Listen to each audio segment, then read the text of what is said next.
So both Jews and Gentiles, this is the description. As you come to him, who's him? He's talking about Jesus. As you come to him, the living stone, right? So he is a stone that is alive, right? He's described as the living stone who was rejected by men. How was he rejected by men? He was hung on a cross, right? He was rejected as the Messiah. He was rejected by men, but he's chosen by God. So there's a few things there already. We know he's a living stone, rejected by men, but chosen by God, and he is precious to him. Precious to who? Precious to God, right? He is precious. So we know 4 things about him already, just in that first line. And then he goes on and describes this. He says, you also, like living stones, so he's speaking to the church, you also, like living stones, are being built into a spiritual house. So Jesus is the cornerstone, this diamond cornerstone. You also are like stones, living stones, being built into a house. What kind of house? A spiritual house. What is the purpose of this spiritual house? To be a holy priesthood and offering spiritual sacrifices acceptable to God. How?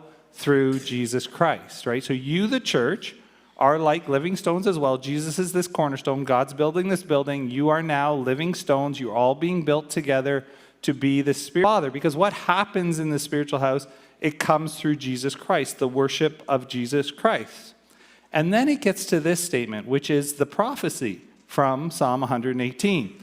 For in Scripture it says, see, I lay a stone in Zion, Zion being the mountaintop of Jerusalem.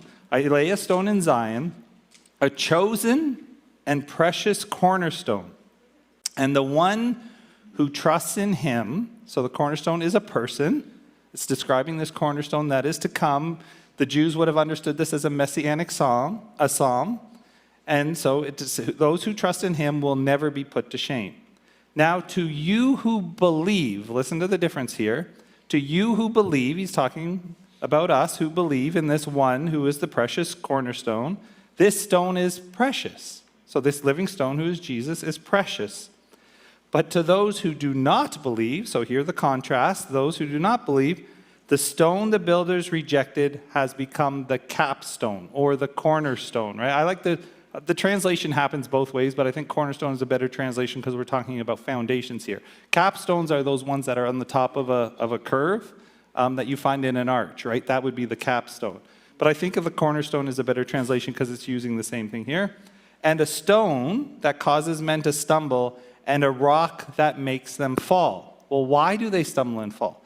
They stumble because they disobey the message. Mark that. They disobey the message. That's why they stumble. What message is Peter talking about here? The gospel message. The good news. They stumble because they disobey the gospel message, which is also what they were destined for.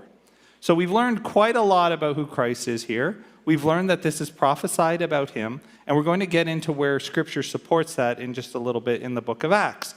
But I want us to highlight just a couple of different things here when it comes to this spiritual building that God is building. What we have to recognize is God is building a building that is not like stone walls, but it is a spiritual building where the cornerstone is Christ, and you and I are like living stones.